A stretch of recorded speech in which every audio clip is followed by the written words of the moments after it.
The smell of his mother's cooking filled the small apartment as Miguel stood on the tiny balcony, looking out at the city lights.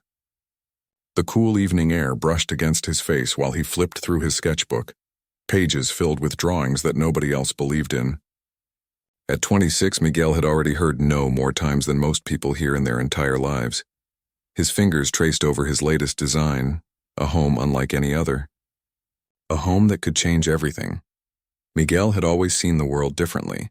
Growing up, while other kids played video games, he built small models out of whatever he could find. Cardboard boxes, old containers, things most people would throw away. His mother would smile and display his creations around their modest home, but his father would often sigh. "When will you grow up and think about real jobs?" His father would ask, not unkindly, just worried about his son's future.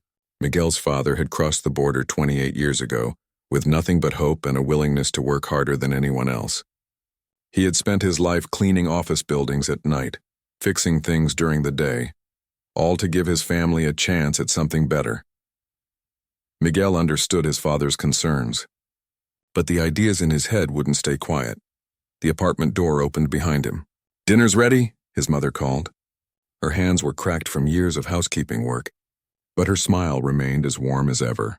At the dinner table, Miguel's younger sister Lucia asked about his day. "I showed my designs to another company today," Miguel said, pushing rice around on his plate. His father looked up. "And?"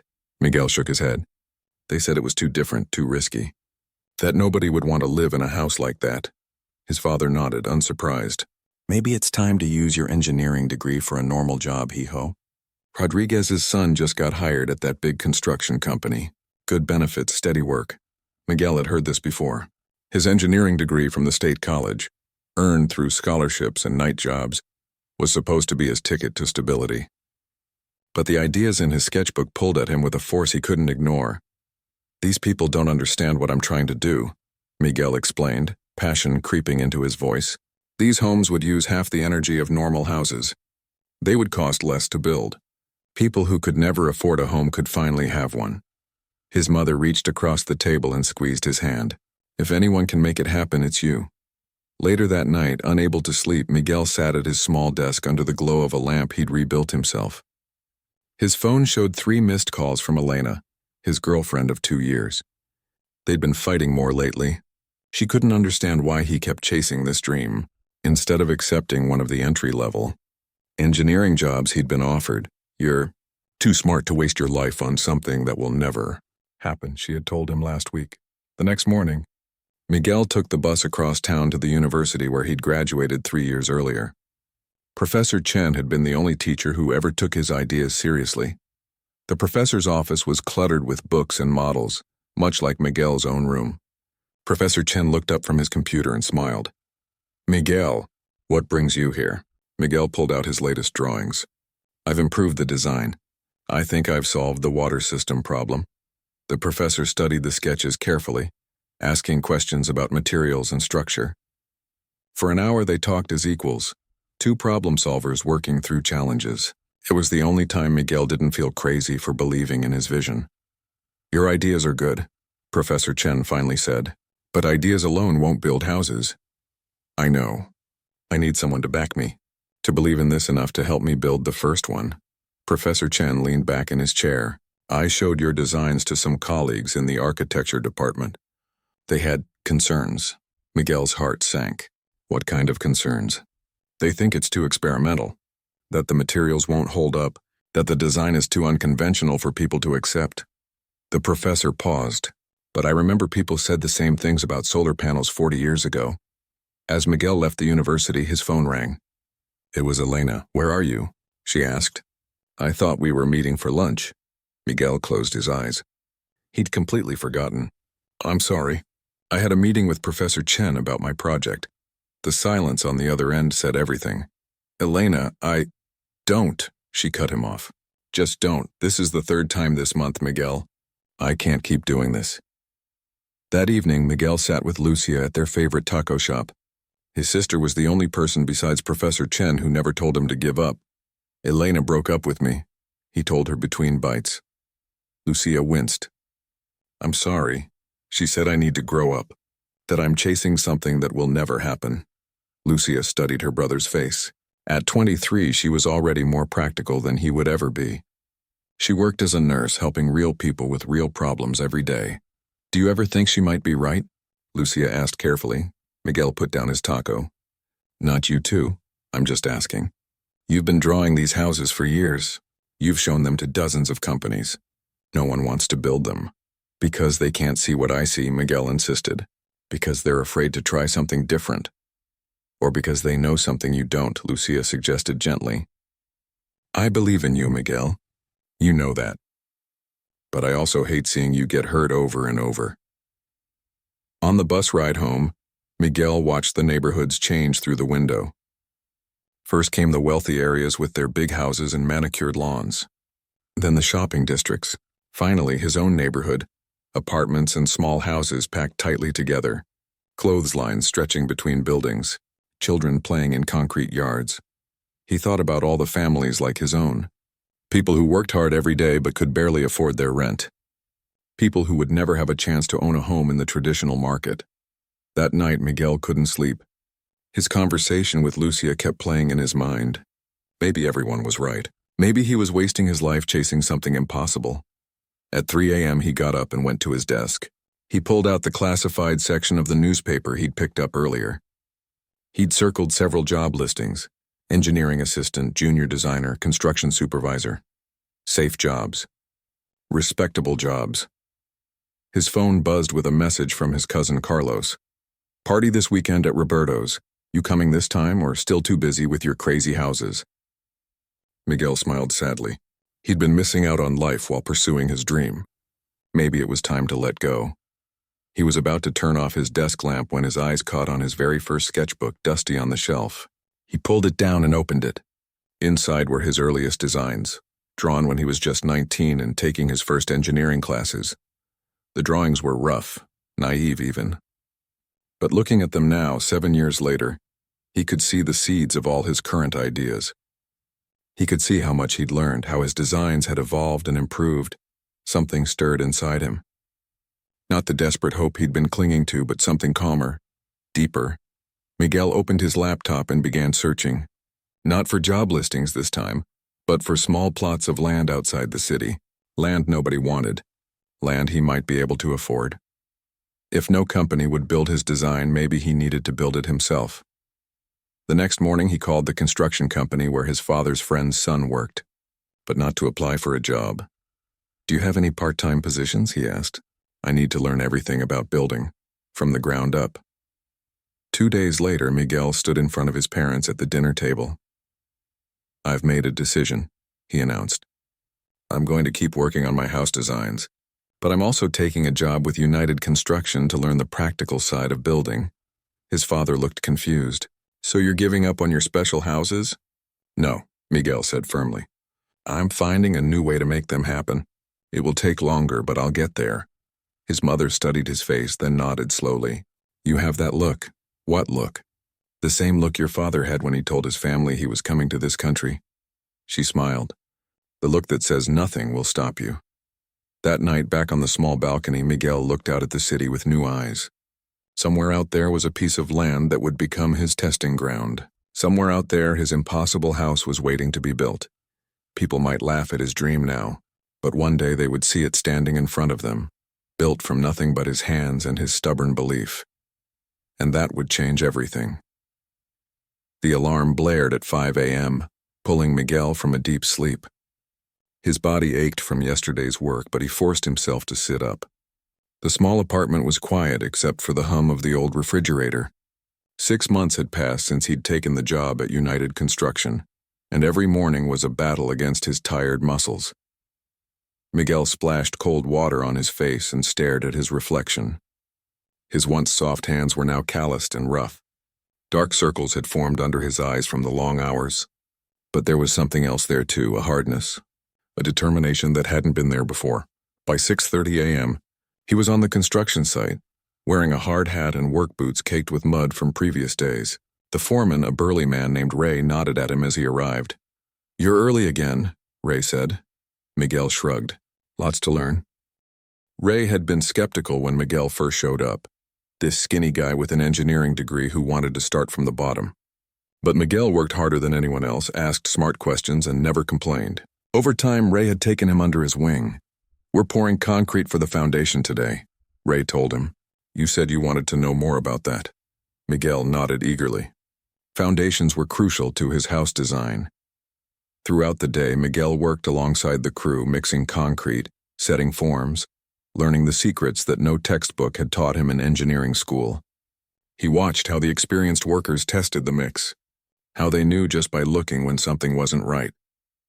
During lunch break, while others sat together sharing jokes, Miguel pulled out his notebook and made detailed notes. Ray walked over and peered over his shoulder. "Still working on that house of yours?" he asked. Miguel nodded without looking up. "You know," Ray said, sitting down beside him, "I've been building houses for 30 years. Never seen anything like what you're trying to do." Miguel braced himself for another person telling him his ideas were crazy. Instead, Ray pointed to one of the drawings. "This part here, the way you're anchoring the frame, that's not going to work the way you think. Soil shifts too much." Miguel looked up, surprised. "You really looked at these?" Ray shrugged. "I was curious what's got you working so hard. You're not just here for a paycheck." For the next 20 minutes, Ray pointed out practical problems with Miguel's design, issues no professor or textbook had ever mentioned. Miguel scribbled notes frantically. "Thank you," Miguel said when they had to get back to work. "No one's ever given me feedback like this." Ray stood up with a grunt. "Just because something's never been done doesn't mean it can't be. But you gotta respect the basics. Earth, water, wind, they don't care about your fancy ideas." That evening, Miguel didn't go straight home as usual. Instead, he drove his beat-up old car to the outskirts of town. After months of searching and saving, he'd found a plot of land that might work, a weird triangular piece that no developer wanted because of its awkward shape and the rocky soil. The realtor had laughed when Miguel explained what he wanted to build there. "Good luck getting permits for whatever that is," she'd said, looking at his sketches. But the land was cheap. So cheap he could actually afford it with his savings from the construction job. Tomorrow he would make an offer. Miguel walked the perimeter of the property as the sun began to set.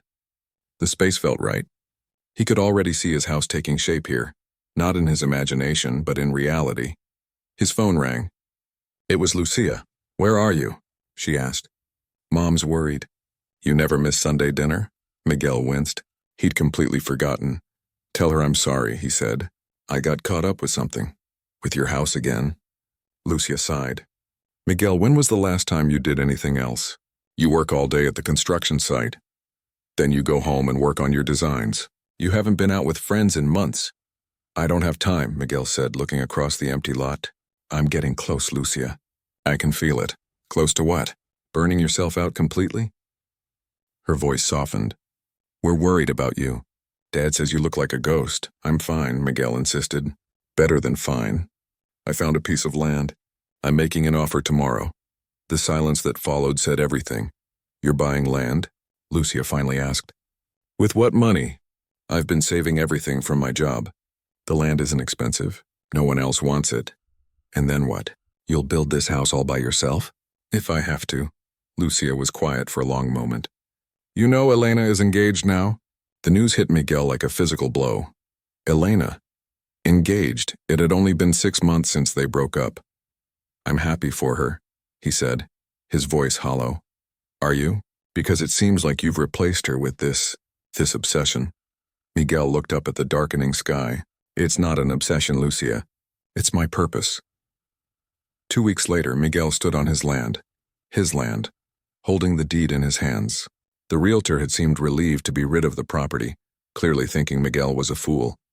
Miguel didn't care. For the first time, he had a place to build his dream. That weekend, he brought his father to see the property. His father walked around slowly, his work boots crunching on the rocky ground. "So this is it?" his father asked.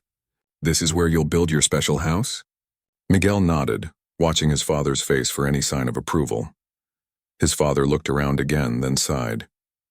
"The ground is uneven, full of rocks. It will be hard to build anything here." "I know," Miguel acknowledged. "That's why I could afford it."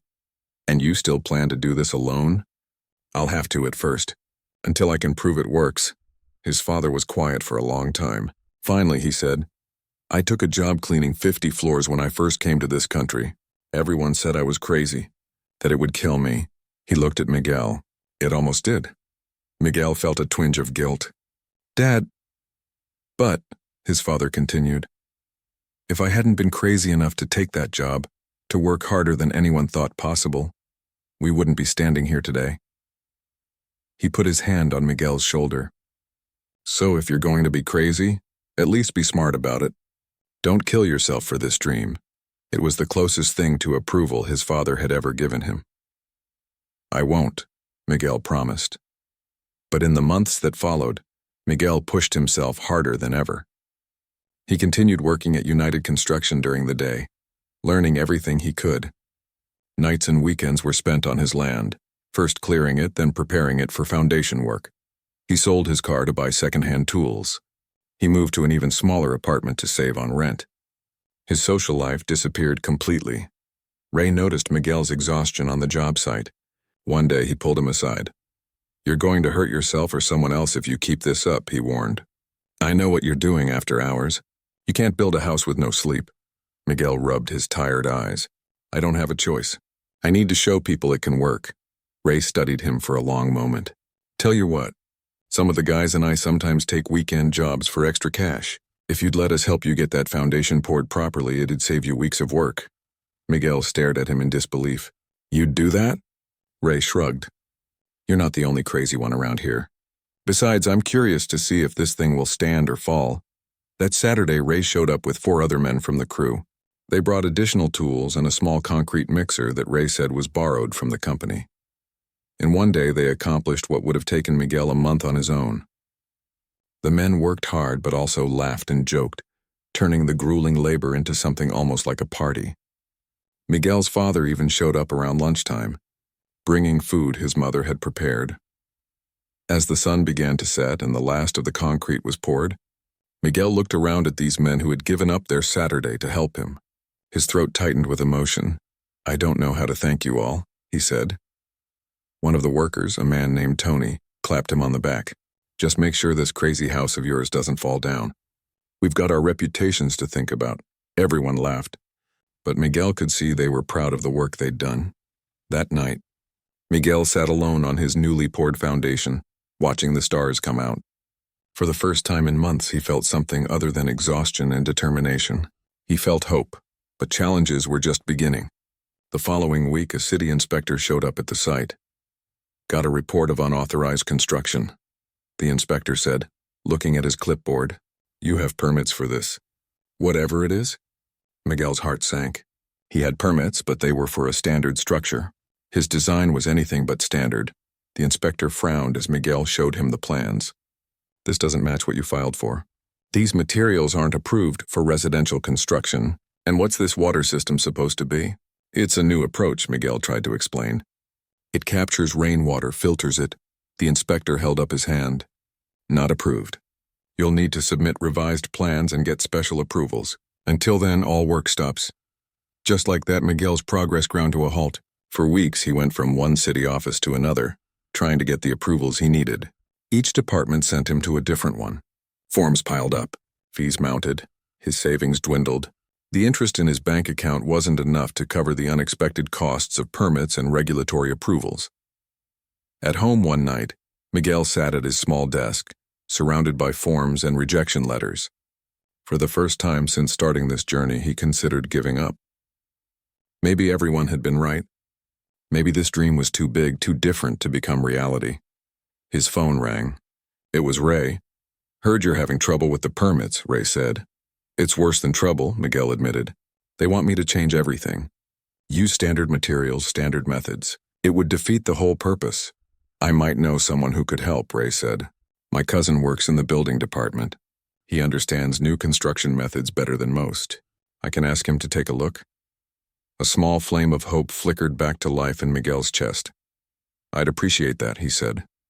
2 days later, Miguel met Ray's cousin, a thoughtful man named Paul who asked detailed questions about the design. Unlike the other inspectors, Paul seemed genuinely interested in understanding what Miguel was trying to achieve. "What you're doing is unusual," Paul said finally. but not impossible from a regulatory standpoint. You'll need to document everything thoroughly, prove each component meets safety standards. I can do that, Miguel said eagerly. Paul nodded. It won't be easy or quick, but I can guide you through the process. That night, for the first time in weeks, Miguel worked on his designs with renewed energy. The dream wasn't dead. It had just hit a roadblock like so many before, and like always, he would find a way around it. The summer heat beat down mercilessly as Miguel lifted another reclaimed wooden beam into place. Sweat soaked through his shirt, making it cling to his back. His muscles burned with the effort, but he kept going. After 9 months of paperwork battles, he finally had all the permits he needed. Nothing would slow him down now. The foundation had been completed in spring, and now the unusual frame of his house was taking shape. A blend of traditional post and beam construction with innovative elements that would make the structure both stronger and more energy efficient than conventional homes. Miguel checked his watch. 6:30 p.m. He'd been working since finishing his regular job at 4. The sun would set in a couple of hours, giving him precious little time to secure this section of the frame. A car pulled up to the site, sending dust into the air. Miguel recognized Paul's vehicle and climbed down from his scaffold. "Thought I'd stop by and see how it's coming," Paul said, stepping out of his car. As the building inspector who had helped Miguel navigate the permit maze, Paul had become something of an ally. Miguel wiped his brow with his forearm. "Making progress. Slower than I'd like." Paul walked around the site, studying the emerging structure. "You're doing this all yourself?" "Ray and some of the guys help when they can, but they have families, other responsibilities." Miguel shrugged. "Most days it's just me." Paul nodded thoughtfully. "You know, there's a group of architecture students at the university who volunteer on building projects sometimes. Community service hours. Might be worth asking if they'd be interested in something unusual like this." Miguel's eyes lit up. "You think they would?" "Can't hurt to ask. I know one of their professors. I could put in a word." Later that week, Miguel stood nervously in front of 20 architecture students, explaining his vision while they examined his plans. Professor Wilson, their instructor, asked pointed questions that made Miguel sweat in a different way than physical labor did. "The thermal mass calculation here," Professor Wilson said, pointing to one section of the plans, "seems optimistic. Have you run simulations on winter performance?" Miguel nodded eagerly. "Yes, using software from the National Renewable Energy Laboratory. I can show you the results." For an hour, Miguel answered questions, defended his choices, and explained the thinking behind his unconventional approach. By the end, he had no idea if he'd impressed them or confirmed their suspicions that he was just some crazy guy building a weird house. Professor Wilson closed his notebook. "Well, it's certainly different." Miguel's heart sank. "And different is exactly what we need more of," the professor continued. "Students, this is a rare opportunity to see experimental concepts applied in the real world. I strongly encourage you to consider volunteering." To Miguel's amazement, 12 students signed up that day to help on weekends. The following Saturday, Miguel arrived at his site to find 8 students already waiting, eager to get started. They brought not just labor, but fresh perspectives and questions that made Miguel think about his design in new ways. One student, a quiet young woman named Lynn, pointed to the south wall design. "Have you considered adjusting the angle of these windows?" she asked. "Even 5 degrees would capture more winter sun while reducing summer heat gain." Miguel hadn't thought of that. He made the change, and it was the first of many small improvements that came from these fresh eyes. The work progressed faster with help, but challenges multiplied too. The unconventional materials Miguel had selected, many of them reclaimed or repurposed, sometimes didn't behave as expected. Rain delays set them back weeks. Twice, Miguel had to redesign elements when reality didn't match his plans. And always, there was the money problem. Miguel's savings had been depleted by permit fees and materials. He picked up weekend landscaping jobs, fixed neighbors' appliances, and sold possessions to keep funding the project. He moved into an even smaller studio apartment, eating mostly rice and beans to save every possible dollar. His health began to suffer. He lost weight. Dark circles became permanent fixtures under his eyes. His hands developed a slight tremor from exhaustion. One rainy Sunday afternoon, when work at the site had been canceled, Miguel's family staged what felt like an intervention. "This has to stop," his father said firmly, sitting across from Miguel at his parents' dining table. "Look at yourself. You're a skeleton." "Dad, I'm fine." "You are not fine," Lucia cut in. "You had a dizzy spell at work last week. Ray told me. You nearly fell from the scaffolding." Miguel shot her a betrayed look. His mother reached for his hand. "Hee-ho, no house is worth destroying yourself for." "It's not just a house," Miguel insisted, pulling his hand away. "It's everything I've worked for. Everything I believe in." "And what happens if you work yourself to death before it's finished?" his father asked. "Who will complete it then?" The question hit Miguel hard. He hadn't considered that possibility. "I'm too close to stop now," he said quietly. "The frame is up. The roof goes on next week. Once it's enclosed, things will get easier." His family exchanged worried looks. "1 more month," Miguel promised. "Give me 1 more month at this pace. Then I'll slow down." They didn't look convinced, but they stopped arguing. True to his word, Miguel pushed harder than ever for the next 4 weeks. With help from the architecture students and occasional weekend assistance from Ray's crew, they managed to get the roof on and the exterior walls enclosed before the first snow fell. Standing inside his house, a real structure now, not just plans or dreams, Miguel felt a wave of emotion so strong it nearly knocked him over. The space looked rough, unfinished, with exposed beams and incomplete systems. But it was taking shape. The unusual curved walls, the strategic window placements, the integrated water collection system, all of it coming together. For the first time, Miguel allowed himself to believe it might actually work. Winter slowed their progress considerably. Heating the space enough to work inside proved challenging.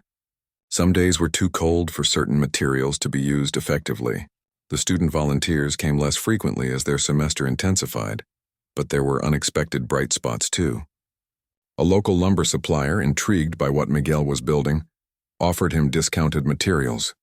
A retired electrician living nearby volunteered to help with the wiring, fascinated by Miguel's energy-efficient design. Word was spreading about the strange house taking shape on the edge of town. Not all the attention was positive. One weekend, Miguel arrived to find eyesore spray-painted across the front of the house. Another time, local teenagers used the site as a party spot, leaving beer cans and damage that took days to repair. The worst moment came in February when a small local newspaper ran a story titled "Engineering, Graduate Waste Degree on House of the Future. Folly." The article quoted industry experts, who called Miguel's design impractical, even dangerous. It suggested he was suffering from delusions of grandeur, building a monument to his own ego rather than a practical dwelling. Miguel's father brought the newspaper to him. Concern etched on his face. "You've seen this?" he asked. Miguel nodded, trying to hide how deeply the article had hurt him. "It doesn't matter." "Doesn't matter?" "They're making you sound crazy." "Let them think what they want," Miguel said, turning back to the electrical panel he was working on. "The house will speak for itself when it's done." His father watched him work for a while. "You know, when I first came to this country, people looked at me like I was nothing. Just another immigrant who couldn't even speak the language properly." Miguel paused, listening. His father rarely talked about those early years. I had to decide if their opinions mattered more than what I knew about myself. His father stepped closer, examining the careful wiring work. "I chose to believe in my own hands, my own ability to build something from nothing." He looked at Miguel. Some people will never understand what it means to create something that didn't exist before. It was the most his father had ever said in support of Miguel's dream. The words gave him strength to push through the rest of the difficult winter. By early spring, the house was fully enclosed, with working plumbing and electrical systems. Miguel had designed an innovative water recycling system that filtered and reused shower and sink water for toilet flushing and garden irrigation. The solar panels weren't installed yet, but the mounts were ready. Professor Wilson brought his entire class for a tour. The students walked through the space, taking notes and photographs. Many of them had helped build specific elements, and they showed off their contributions proudly. "The thermal performance is impressive," Professor Wilson noted, checking the indoor temperature. "Even without the heating system fully operational, it's maintaining a comfortable temperature." Miguel tried not to beam with pride. The wall construction and window placement are doing exactly what they're supposed to. After the students left, Professor Wilson lingered behind. "You've accomplished something remarkable here," he said. Not just the house itself, but what you've taught my students. They've seen firsthand that theoretical concepts can become reality, even when the established industry says it can't be done. Miguel hadn't thought of it that way. They've taught me just as much. I've been talking with some colleagues in the Sustainable Design Department, Professor Wilson continued. They're very interested in monitoring this house once it's complete. Data on actual performance versus projected performance would be invaluable. Of course, Miguel agreed immediately. That was always part of the plan. To prove these methods work, not just claim they do. Professor Wilson nodded approvingly. That's the difference between a dreamer and an innovator. Dreamers have ideas. Innovators prove them. The professor's words stayed with Miguel as he worked through the spring and into summer. The house was nearing completion now. The unusual curved roof held the promised array of solar panels. The rainwater collection system was operational. The interior walls, made from a combination of natural clay and reclaimed materials, were complete. Miguel had designed custom furniture that maximized the unique spaces, building most of it himself from materials that would otherwise have been discarded. The house wasn't large, less than 800 square feet, but it felt spacious because of the thoughtful design. Ray and his crew came for a final weekend push to complete the exterior finishing work. They'd been there from the beginning, seeing the project through its hardest phases, and Miguel wanted them to be part of its completion. As the sun set on that Sunday, Miguel gathered everyone outside, Ray and his crew, the student volunteers who had become friends, Paul the building inspector, Professor Wilson, and of course his family. About 30 people in all. I want to thank all of you, Miguel said, his voice thick with emotion. 2 years ago, this was just drawings in a notebook that nobody believed in. Now it's real, because of your help, your knowledge, and your willingness to try something different. He turned to look at the completed house. In the golden evening light, it looked almost magical, its curves and angles harmonizing with the landscape in a way conventional houses never could. Tomorrow, the monitoring equipment gets installed. We'll start collecting data on energy usage, water conservation, thermal performance, everything we need to prove this works. But tonight I just want to celebrate what we've built together. Miguel's mother had prepared a feast and they ate outside under the stars, talking and laughing. For the first time in 2 years, Miguel felt the tight knot of stress in his chest begin to loosen. Later, as the guests were leaving, Professor Wilson pulled Miguel aside. A writer from Green Building magazine is coming to town next week, he said. I might have mentioned your project to her. She's very interested. Miguel stared at him in shock. Green Building was the most respected publication in sustainable architecture. You think they'd actually write about this? He asked. Professor Wilson smiled. Miguel, what you've done here isn't just interesting. It's important. People need to see it. That night, Miguel slept in his creation for the first time. Lying in the small bedroom watching moonlight create patterns on the handcrafted walls, he finally allowed himself to feel the full weight of what he'd accomplished. They had laughed at his dream. They had called him foolish, impractical, even delusional. But here he was, lying in the proof that they were wrong, and tomorrow, the real test would begin. 3 months had passed since the monitoring equipment was installed in Miguel's house. Every day, data flowed in, painting a clear picture of how the unusual structure performed. Miguel stood in the small living room with Dr. Chen from the university's engineering department, reviewing the latest numbers on a laptop. These results are remarkable, Dr. Chen said, adjusting his glasses as he scrolled through charts and graphs. The house is using 63% less energy than a standard home of similar size. The water recycling system is capturing and reusing nearly 80% of all water. Miguel tried to contain his excitement. And the temperature regulation? Even better than projected. During the heat wave last month, when temperatures hit 103 degrees, the interior never went above 76, all without traditional air conditioning. It was everything Miguel had hoped for. Everything he'd insisted was possible when everyone said it wasn't. But validation from respected academics like Dr. Chen meant something different than just believing in himself. This was proof. We'd like to continue monitoring through winter, Dr. Chen continued. A full year of data would make for a much stronger research paper. Miguel nodded eagerly. The university's interest had been unexpected but welcome. 3 different departments were now studying various aspects of the house: engineering, architecture, and environmental science. Of course. Monitor as long as you want, Dr. Chen packed up his laptop.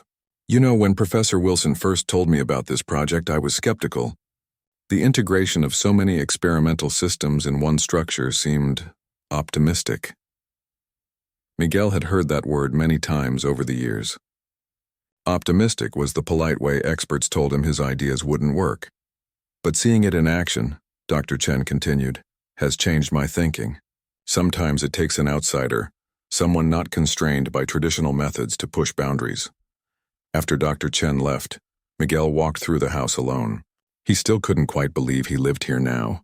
After completing the basic systems, he'd moved in immediately, partly to save money by ending his apartment rental, but mainly because he couldn't bear to be separated from his creation. The house wasn't perfect. Some systems needed regular adjustments. The composting toilet had a learning curve steeper than he'd anticipated.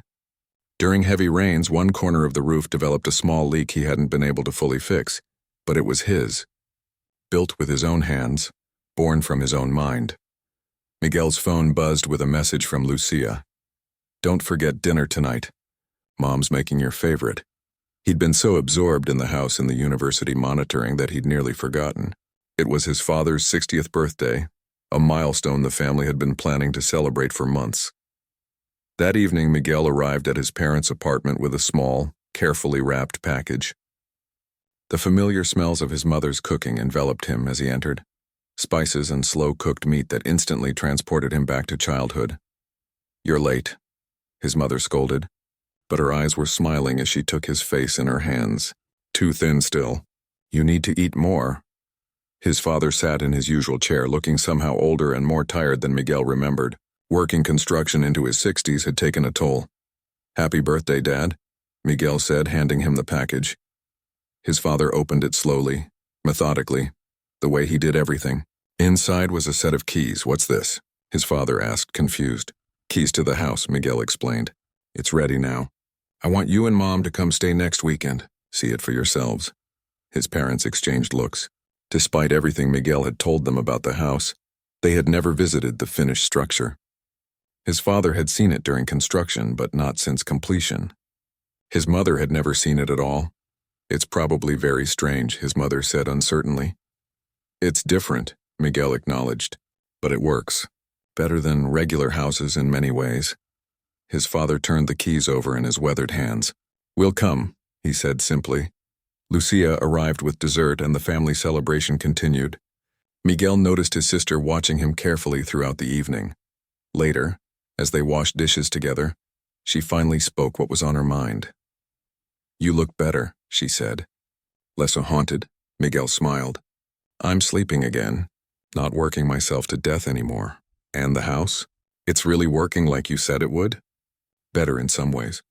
There are still things to improve. But yes, it works." Lucia dried a plate slowly.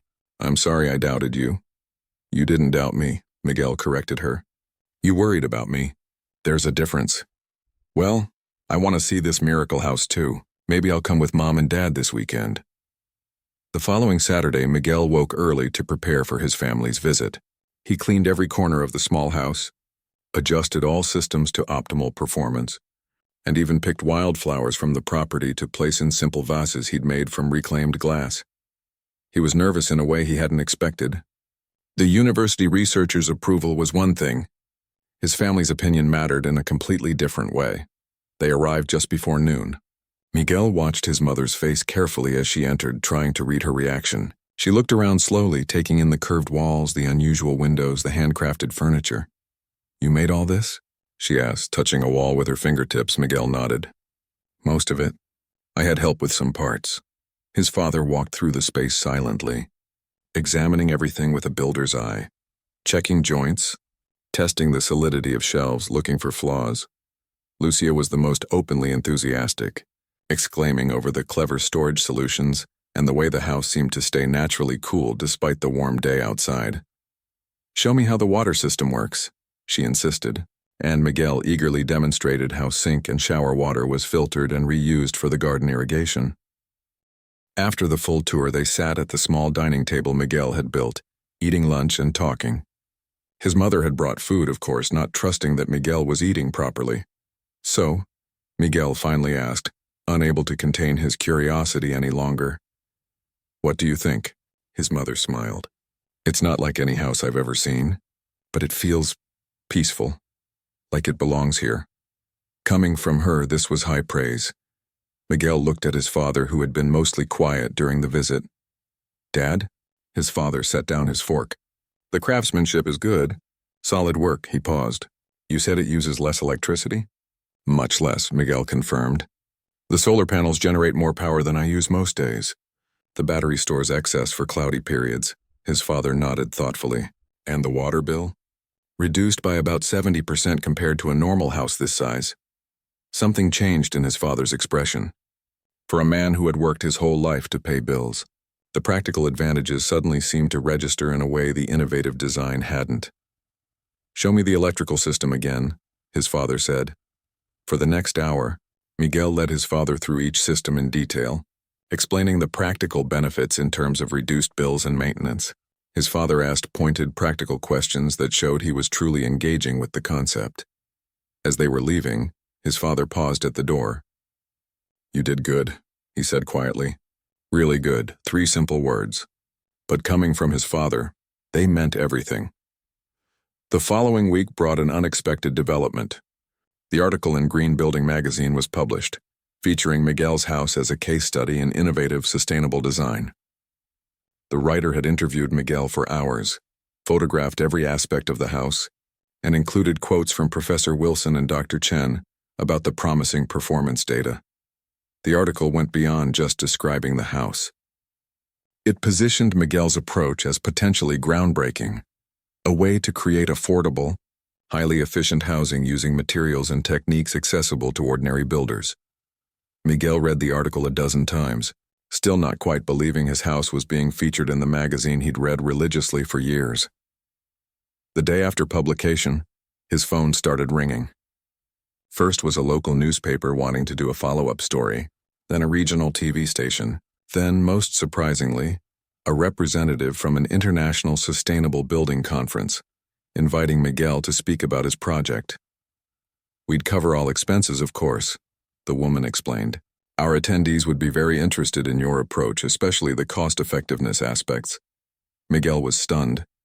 "You want me to give a talk? To experts?" "You are the expert, Mr. Hernandez. No one else has built what you've built." After hanging up, Miguel sat in shocked silence.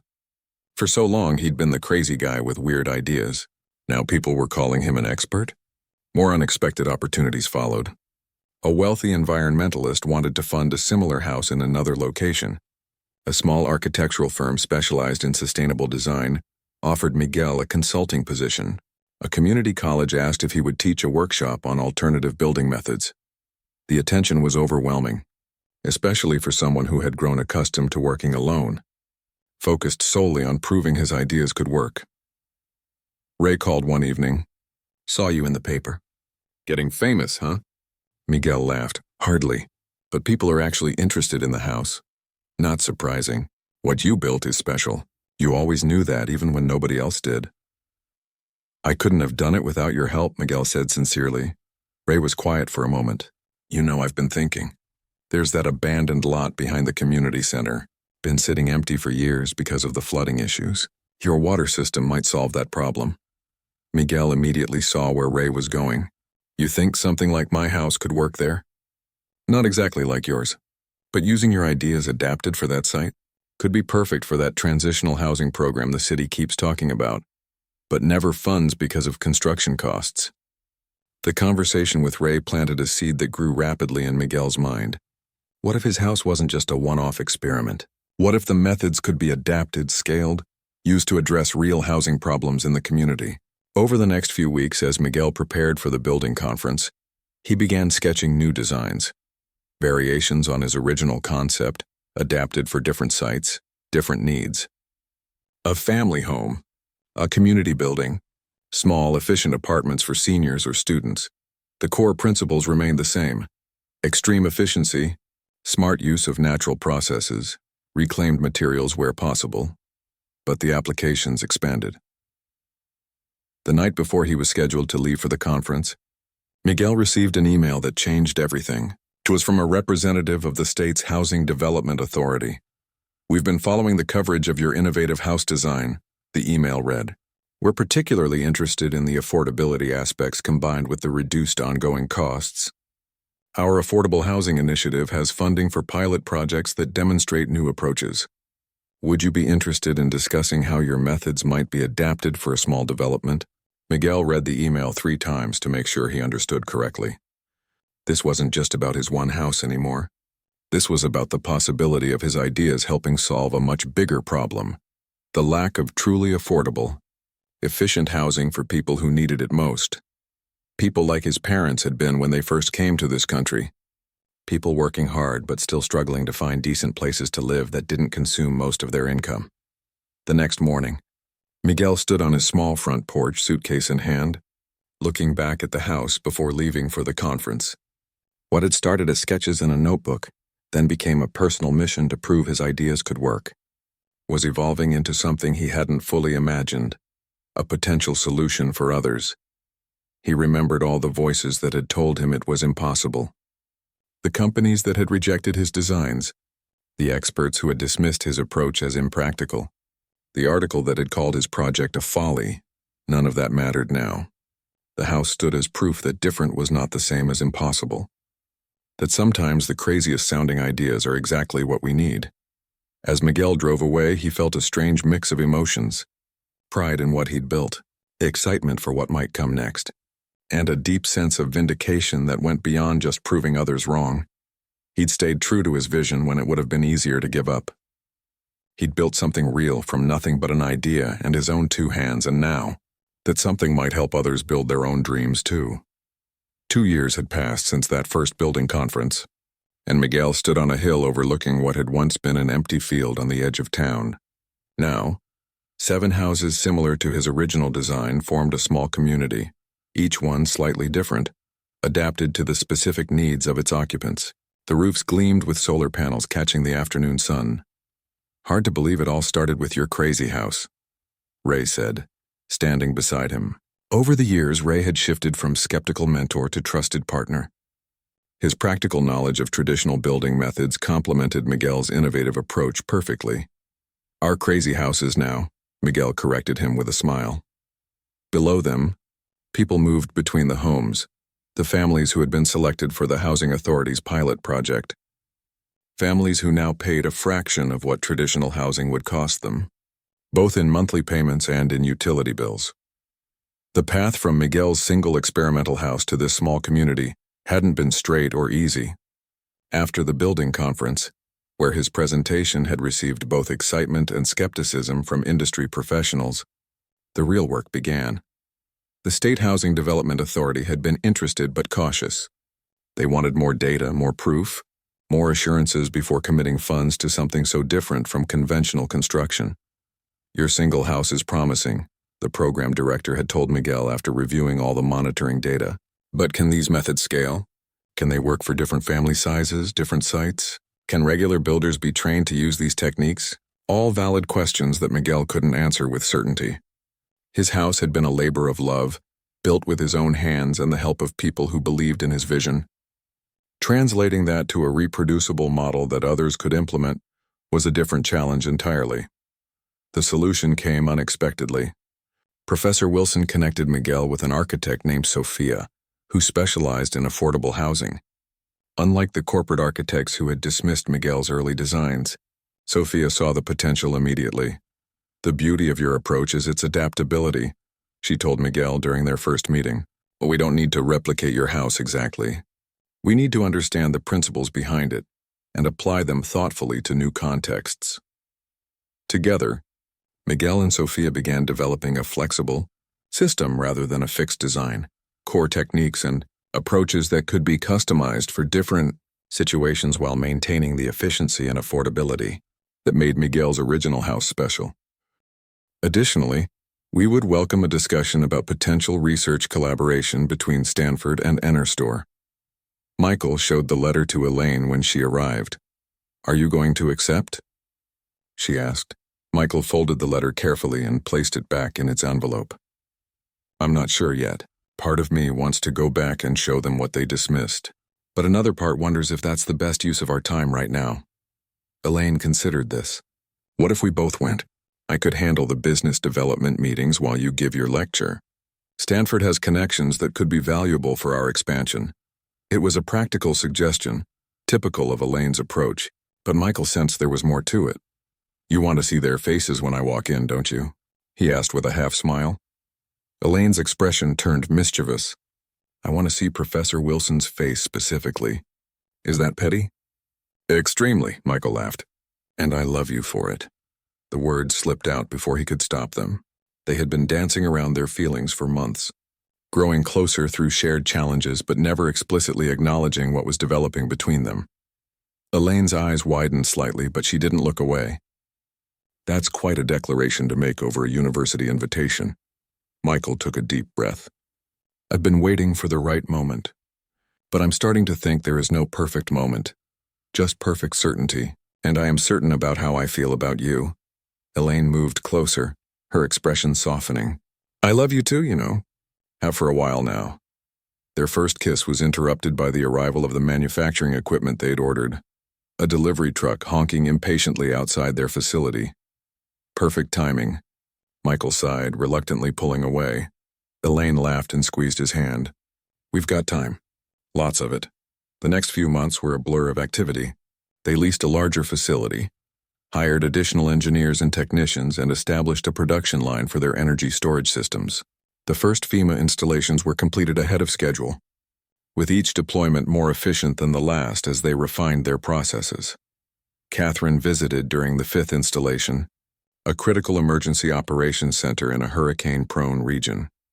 The feedback from the first sites has been overwhelmingly positive, she told them as they toured the facility. Your systems have already been tested by 2 power outages with flawless performance. Michael nodded, pride warming his chest. We've made some improvements based on data from those events. This installation includes our latest upgrades. There's something else you should know, Catherine added, her tone becoming more formal. The Department of Energy has been monitoring our pilot program. They're interested in your technology for their grid modernization initiative. This was unexpected news. The Grid Modernization Initiative was a major federal effort to improve the reliability and resilience of the national power infrastructure. That would be significant, Elaine said carefully, understanding the implications. Much larger in scope than our current deployments. Very significant, Catherine agreed. You should expect contact from their technical team soon. That evening, as they celebrated this latest development with dinner at their favorite restaurant, Michael found himself reflecting on the journey that had brought them to this point. 2 years ago, I was loading trucks at night and scavenging parts from broken electronics, he marveled. Now we're being considered for a Department of Energy initiative.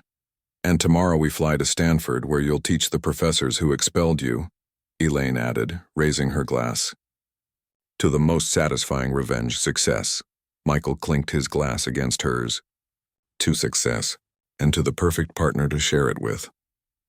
The next morning, as they prepared to leave for the airport, Michael received an unexpected email. The subject line read simply, "Congratulations." The sender was Professor Wilson. For a moment, Michael considered deleting it unread. What could his former nemesis possibly say that would matter now? Curiosity won out. He opened the message. Mr. Chen, it appears I was wrong about your energy storage concept. Your recent achievements speak for themselves. While I maintain that your methods as a student were inappropriate, I must acknowledge that your underlying theory was more sound than I recognized at the time. I look forward to hearing your lecture tomorrow. Professor Wilson. It wasn't quite an apology, but coming from Professor Wilson, it was remarkable nonetheless. Anything important? Elaine asked, noticing his expression as she checked their flight status.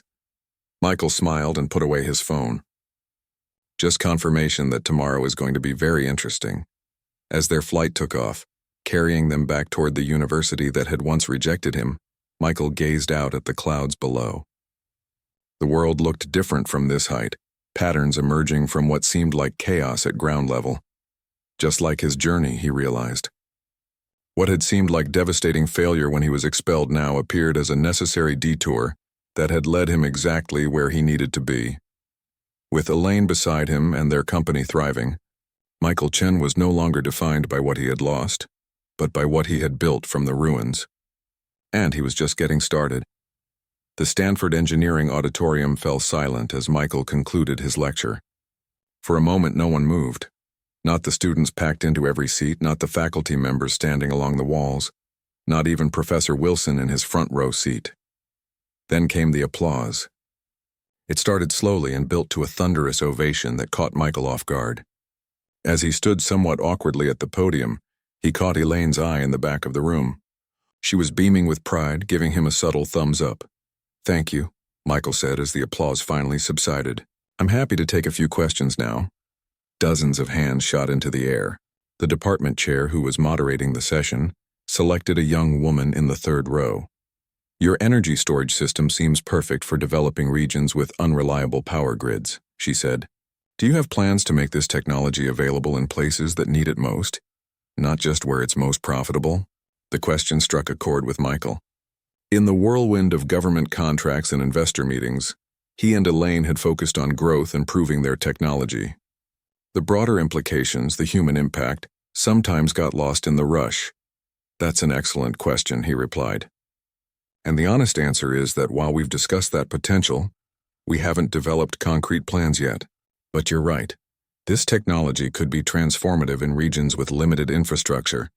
I'd like to talk with you more about this after the session." More questions followed, technical details from engineering students, business inquiries from faculty, even a pointed question from Professor Wilson about the theoretical limits of the technology. Michael answered them all thoughtfully, drawing on 2 years of hands-on experience that no textbook could provide. When the formal session ended, students swarmed the podium. Many wanted internship opportunities. Others had technical questions they were too shy to ask publicly. Michael found himself energized by their enthusiasm. "I remember being exactly where you are," he told a group of third-year students. "Convinced I'd found an approach that could work, even when my professors disagreed." "What would you have done differently?" one of them asked. Michael thought carefully before answering. "I would have built more allies, found mentors who could guide me without shutting down my ideas, and I would have respected the rules while pushing the boundaries of the science." He glanced toward Professor Wilson, who was watching from a distance. "Being right about the technology didn't make me right about how I pursued it." Eventually, the crowd thinned. As the last students left, Professor Jackson approached with the department chair. "That was quite a presentation," Professor Jackson said warmly. "You've come a long way from sketching ideas in my office hours." "Thank you for believing there was something worth exploring even back then," Michael replied. "It meant more than you know." The department chair cleared his throat. "Mr. Chen, we'd like to discuss something with you and Ms. Rivera if you have time this afternoon. Perhaps in my office at 3. Michael glanced at Elaine, who had joined them. She nodded. "We can make that work." As they walked across the campus toward the faculty club for lunch, Michael felt strangely disconnected from his surroundings. The buildings, the paths, the stone archways, they were exactly as he remembered. Yet he was returning as someone entirely different. "You were great in there," Elaine said, squeezing his hand. Even Professor Wilson seemed impressed, though he tried to hide it. Michael laughed. He did his best to find a flaw in the theory. I almost felt bad shutting down his objections with actual performance data. "Almost," Elaine emphasized with a grin. After lunch, they arrived at the department chair's office to find an unexpected gathering.